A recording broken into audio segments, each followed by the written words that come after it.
need to learn best practices from our neighboring countries. Women as global leaders. Ms. Kashmira R Mewawala, Chairperson, CII India Women Network IWN Maharashtra State Chapter and Head Business Development and Chief Ethics Counselor, Tata Capital Finance Services Limited. Mrs. Mewawala has rich experience of 30 years in the financial service industry as a part of the Tata Group. As a member of the senior leadership at Tata Capital, she is also a member of the Operations Committee, the Chief Grievance Redressal Officer, member of the Tata Capital CSR Committee, member of the Tata Capital Fraud Risk Management Committee, part of the Tata Capital Diversity Council, and the past chairperson of the Tata Capital Committee for Prevent and Sexual Harassment. Kashmira commenced her career in 1985 as a management trainee with Tata Share Registry Limited, currently known as TSR Darshan Limited, which services the large shareholder base of the Tata Group companies and other including multinationals. Ma'am, as always, you have been very inspirational and we are happy to have you in Sri Lanka. She was first met by Dr. Rojana Sigera and myself when we visited last year to Mumbai for a short visit to understand the best practices in corporate in India. Thank you. Thank you, Dulari. Your Excellency, Sulochana, I know they refer to you as the hero, I'll refer to you as the heroine. Respected members on the dais, and ladies and gentlemen in the audience. I could qualify that as the lovely ladies and the bold men in the audience. Good afternoon, it's an honor to be here. It's an honor to be here, and it's a pleasure to be here in your lovely city of Colombo. I've been asked many times, have you visited before? I've come back after 17 years, and I see such a phenomenal change, and I know that the minister alluded to that somebody built roads and somebody needs to look at public transport. I think the roads were a big help. Trust me on that. So I'm going to speak in the next few minutes on women as global leaders, and that's the topic that has been assigned to me, and it's very interesting. I hope you find it that way too. So much has already been said, a lot has been shared on the subject of women, on gender parity, women in business, women as entrepreneurs, women as professionals, global women leaders. And this subject, surprisingly, or rather not surprisingly, has really been taking center stage for a long time. And center stage for a long time, not just at each individual countries, but at a global level. And over the years, at least all through my growing up years, we very often learned about women who really stood out in life. Through my school years, I know I learned of, and they were really my role models in some sort of way, or they were women whom I looked up to, even though they were only in my history books. And they were people like Florence Nightingale, Jeanne d'Arc, Edith Cavell, and of course later on Anne Frank, etc. Women in Indian mythology have really played a very significant role in shaping people's lives, and these are not just women's lives. They've been inspirational, and they continue to inspire people even today, whether they were Sita, Draupadi, Savitri, and the list goes on. On the political front, we just heard that the first woman prime minister in the world was in Sri Lanka, and the second woman prime minister in the world was in India. So we both have two strong global women, representing their countries on a global level. In 1974, Argentina had the first woman president, and this was Ms. Eva Perón. You would have heard about that. The number of names which keep coming up, whether it's in a space like Oprah Winfrey, Estee Lauder, in more recent times Malala, Angela Merkel, my most favorite, Mother Teresa. The glass ceiling, we spoke about that too a little earlier, and the glass ceiling has been shattered by many, but it continues to remain just fragmented in certain places, and it still does exist. But the ones who've shattered it have got into global roles, have got into global mindsets, whether it's Sheryl Sandberg, and we hear about her all the time, Indra Nooyi, she was referred to some time back also. In the Indian context, the largest bank in India, the State Bank of India, is headed by a woman. And as we speak, the bank is going through a certain amount of mergers, and they'll probably be amongst the top 50 banks in the world headed by a woman. The private sector doesn't lag behind either. We have two large private sector banks, both headed by women. So women have made their mark in the Indian space also. Like I said earlier, we've had a prime minister since 1966, but we have to wait to the 21st century to have the first women speaker. And now we've also had a woman president in 2007. And there I dare say that we did better than America, with Hillary Clinton coming close but not quite making it there. So in spite of all these names and the decades of progress which we think we've made, and a lot of change that we have seen, and most of it we've read about, yet if you look at the percentages and the actual number of women who have achieved these global roles or have achieved and become global leaders of shattered glass ceilings, really is very, very low. And that's when you begin to question, to say why. Constantly we hear that women are equal to men, or even better than men. And why is this happening? Why do we see that this gender gap is not really getting merged? And this gap continues to remain very large. You know, the World Economic Forum released a very nice report this time, and I urge all of you to read it. It's really interesting. It talks about the Global Gender Gap Report. And it really quantifies the magnitude of gender disparities between men and women across 4 key areas. And these key areas are health, education, economy, and politics. And the report covered about 144 countries with data which was gathered over a period of 10 years, so at least this information was available. And you really see that the progress has really been very, very slow. And the world is yet to realize the full potential of 1/2 of humanity. And it'll be interesting to look at the figures of India and Sri Lanka. I think we're somewhere close to 80-something and 100 out of 144. So a lot needs to be done for both our countries. So, we all agree, and we spoke about it, that there are external barriers and there are prejudices which were alluded to earlier. There are biases which exist, and this is not something we can just wish away. So while we can't really control individually too many of these external factors, we need to keep questioning ourselves on a daily basis to say, what is it that I can do to help myself? There are a lot of internal concerns which can be addressed. There are a lot of internal factors which we certainly can control. And I refer to Sheryl Sandberg, who besides becoming a household name thanks to Facebook, she's also, through her actions, popularized the subject of women and leadership. And she says in her book, Lean In, that men still run the world, even though many women have the skills to lead. So in spite of all the skills to lead, why are we not seeing more leaders? Why are we not seeing more global leaders? I know that we have societal norms, and sometimes we talk about a lack of support. We talk about typeset roles, which may limit women's growth. But I just genuinely feel that women have choices. And these choices are up to us. These decisions are up to us. Priority setting is up to us. And I quote Eleanor Roosevelt, a very wonderful quote where she mentioned, to say, one's philosophy is not best expressed in words. It is expressed in choices one makes, and these choices become our responsibility. So instead of going on looking at somebody else and blaming to say the government didn't do this, my boss didn't do this, my husband didn't support me, my mother-in-law was not good to me, keep looking back at your own self and say, how do I change this? How do I better this? These are choices which we take. These are decisions which we make. And these choices we make and these decisions that we take really need to be strengthened. And how are they strengthened? They're strengthened by ourselves. They're strengthened by our hard work. They're strengthened by the support system that we create amongst ourselves. And of course, luck always helps. And I truly believe that luck always helps those that help themselves. And I'm millions of stories. In the interest of time, I'm not going to go down that path. And there's really no shying away from hard work.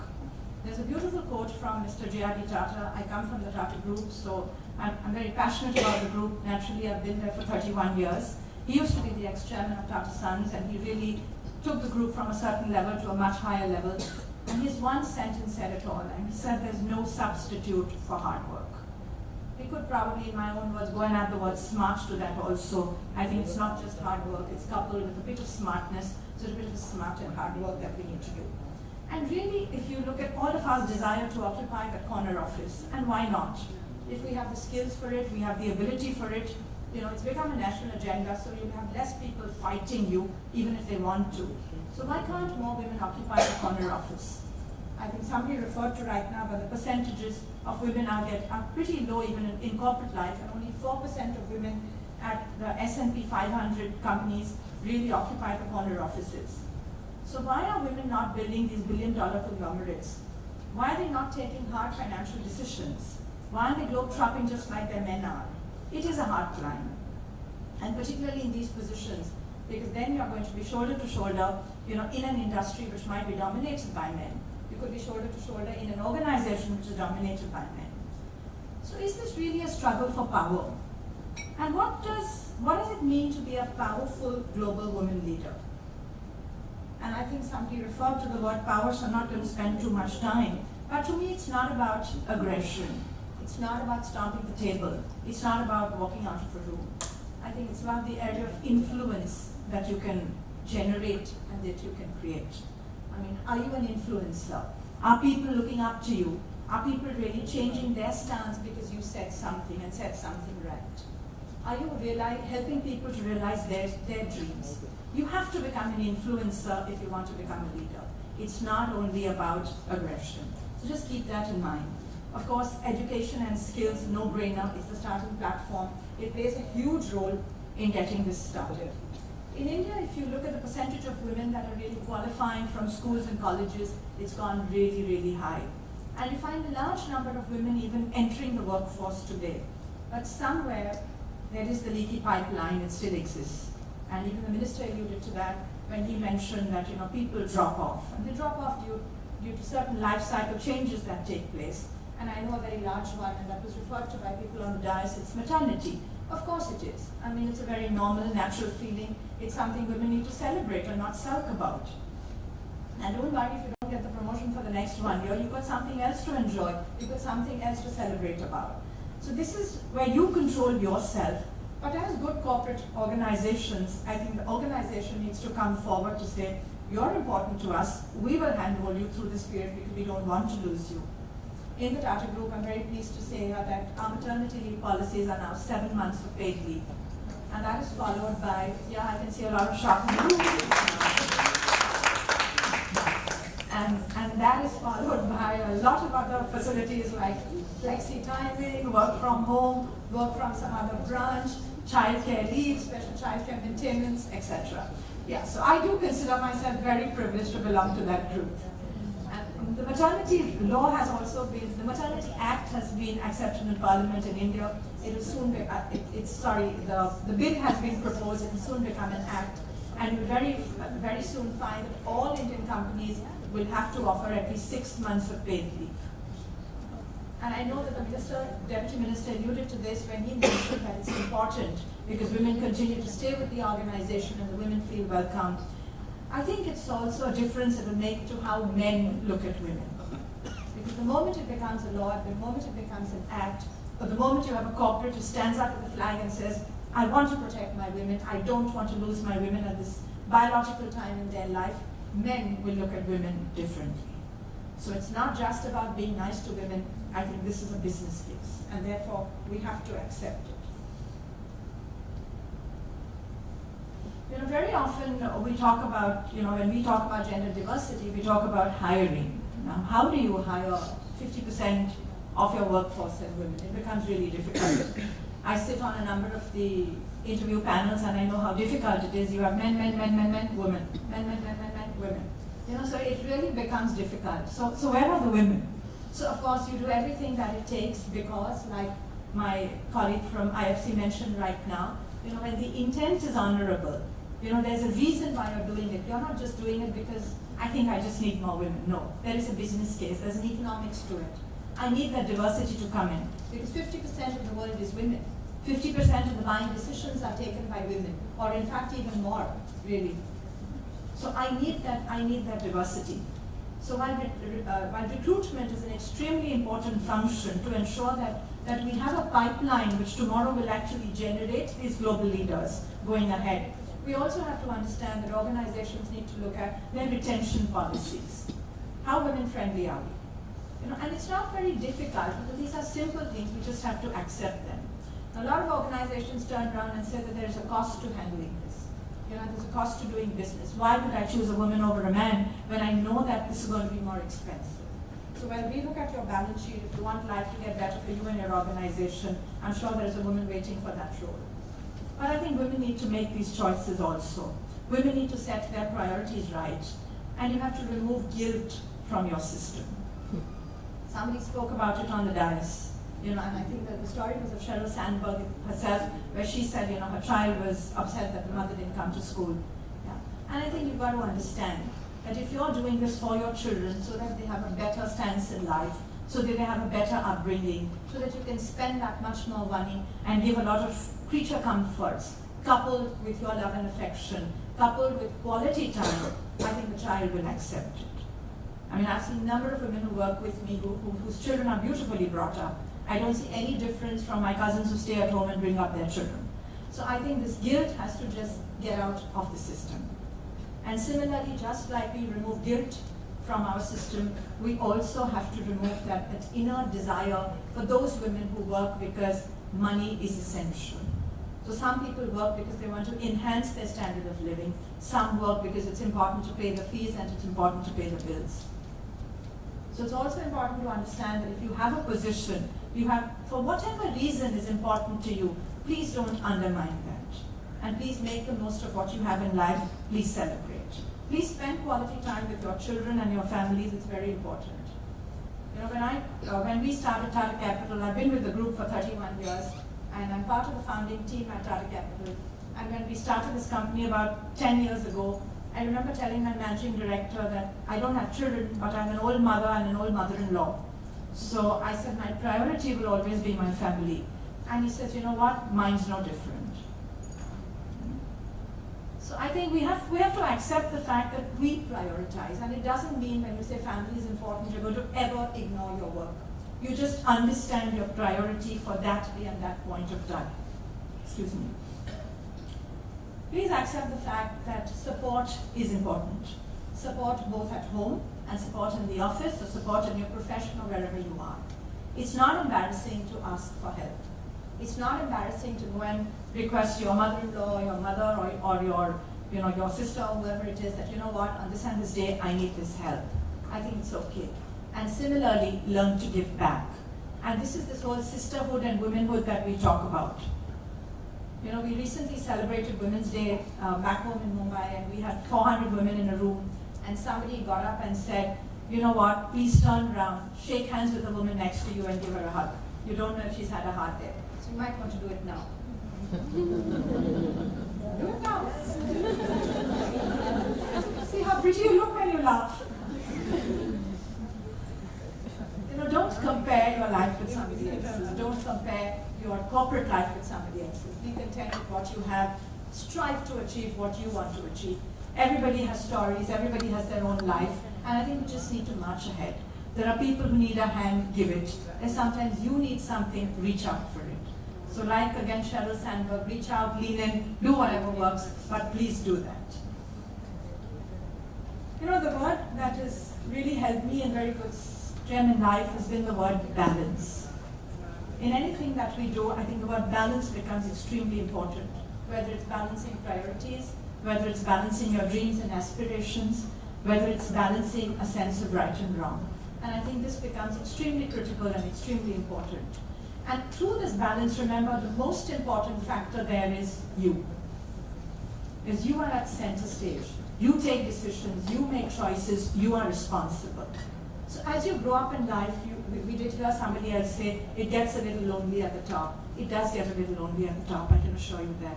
But that's when the friends you've made along the way will help you. That's where your family will support you. You know, that's where you find suddenly, oh, I didn't expect this to happen to me. This is like God's gift. And yeah, somewhere you left a little blessing behind, which has come back to you today. It sounds a little philosophical, but this is my 31 years of corporate life talking, so please trust me when I said that. You know, and the history of women teaches us that women will be forgotten when they forget to think about themselves. So the I is important, the I is center stage. Spend a little bit of time on yourself, whether it's grooming, whether it's dressing well, whether it's skilling yourself, whether it's ensuring that you understand the new technology which has got released. You don't want your children making fun of you. Don't be afraid of a smartphone. It's not going to gobble you up. This is a sentence I keep telling my mother, and then suddenly when I look at my own white hair, I tell myself, oh my God, I better stay up to date with what's happening. So I think it's extremely important, so do not lose sight of that. Extremely important, because as you grow higher and higher in life, and if you want to get noticed and you want to get accepted, even by Gen Y, when you become a global leader, you are leading not just people your age, but people who are 1/4 your age. And for you to be accepted, you need to be in the know of things. we spoke a little bit on reservations and quotas, and I have a point to that also. Whatever helps. I know I don't like the fact that, oh, you got this role because you're a woman. When I went on the board of 2 companies, I don't think there was a single man who told me, oh, congratulations, you got on the board. Every single one told me, oh, you got it in the women's quota, right? So, yeah, the first 2 times I felt a little small and stupid about it. Well, the next time I said, what the hell? You aren't on the board of any company, are you? Right? So don't worry about that. Whatever helps. But give your best to the role. I completely love the point which Amina made on saying that I think that you need to train board members. I know the amount of nights I have not slept just to ensure that I've read every balance sheet cover to cover, to ensure that I know when I'm going into a room, people don't look at me as, oh, she's a woman director. They look at me as an equal. So that little effort we have to put in. And I think it's only fair that we put that in. You would do it at home for anything. You have to do it when you have an opportunity. So when you get an opportunity, grab it, work for it. Another thing about opportunity is, and I think there was an example which was given here, that if you're in a conference room and there's a project which is talked about, very, very rarely will a woman put up her hand and say, I will do it. Even if she's offered 90%, like the gentleman spoke, they'll say, I'm not sure I can handle it. I don't think it's to do with confidence, because I know I've done that many times in my life till somebody pointed it out to me. I think it's to do with the fact that we have a little complex brain. Our little brain is tickling all the way to say, oh, this is the process, this is what I do, this is what I do, will I be able to do it, will I have so much resource, will I have the time, complicating your own little baby life. But there's a man who will say, of course I'll do it. He has no clue what the project is about, it doesn't matter. I'm very sorry for the men, but I'm just sharing my own example. So I think this is something we need to understand. That if the world is reaching out to say, we need more women, why are women not standing up? Why are women not putting their hand up? Learn to put your hand up. Of course, follow it up with hard work, follow it up with passion, follow it up with purpose, and you'll be a success. Praise. I know that a lot of time when you finish the project, you're in this room and you're getting felicitated, and somebody says, oh, Sulochana, great job done.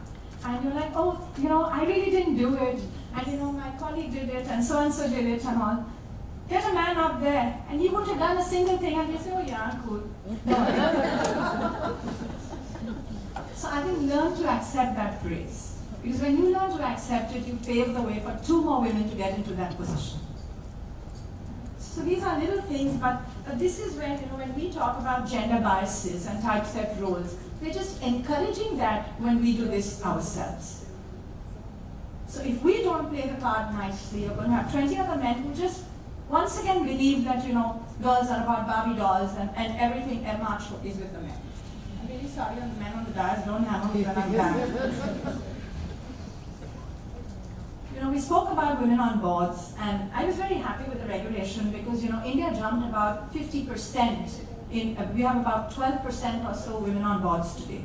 And this was literally a jump in the last maybe few years. And the global average is about 14.7%, so I think we're coming up pretty close. So that the reservations should not be restricting, that is my concern.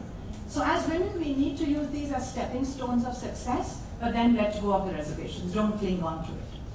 In India, if you look at the SME and the MSME segment, and I quote from an IFC report, women have really, if you look at the MSME and the SME segment, that's small and medium enterprise and micro and small enterprises, they're really the drivers of growth of Indian economy. But the women-owned enterprises contribute about 3.09% to the industrial output of the country, and they employ 8 million people. Now this is a huge figure. But if you actually see, out of this, almost 90% of the enterprises are micro. So we're not thinking big, we're not growing big, we're not becoming larger than we need to. You have the ability, you've shown success. Why are you not growing your organizations to become more global? This is something you need to look at. We shouldn't get content with the fact that the government is encouraging this, the government is giving me a quota. If I have so many people, I'll get this tax concession, etc. This is what we need to get out of.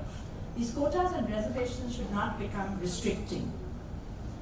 I know that there are critical factors as entrepreneurs. We have a lack of formal finance which is available. I know in India particularly, for most women-run enterprises, 90% or so of the finance comes from informal channels. And somehow women are perceived as not, as a more risky option. Whereas if you look at corporate boards and you look at conference rooms, the point is that men take more riskier decisions than the women do. So again, these are typeset notions which are there, and we won't be able to shatter them. But this is something I think where the governments need to intervene. That if we want to see more women entrepreneurs and we want to see more women entrepreneurs succeed, we have to ensure that formal finance is available for these women to expand their businesses. The skill gap and the technical know-how needs to be bridged. Now, whether the skill and technical know-how is merely reading a balance sheet, understanding technology, seeing what is applicable for their own business, but this needs to be bridged. And even as women, we can find out what courses we can attend, how do we enhance our own skill. I think women are just more cautious because we think too much. You know, there's a beautiful film on, please Google it. It's called A Man's Brain and a Woman's Brain. It's excellent.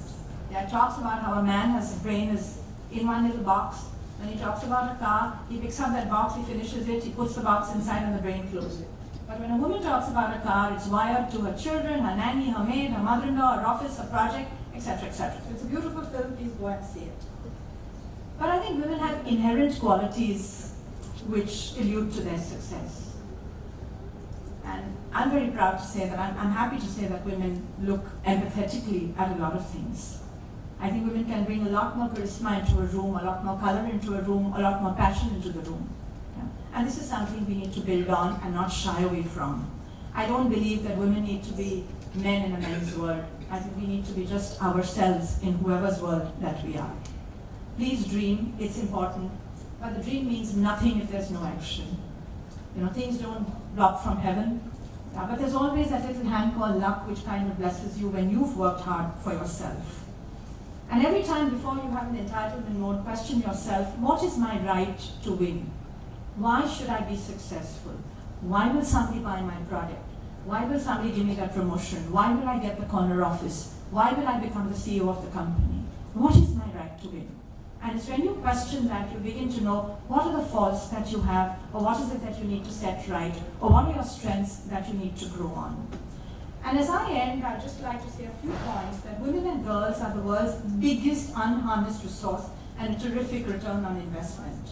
The World Economic Forum reports that ending gender inequalities will increase the global annual GDP by 26% and will add $28 trillion to the global economy by 2025.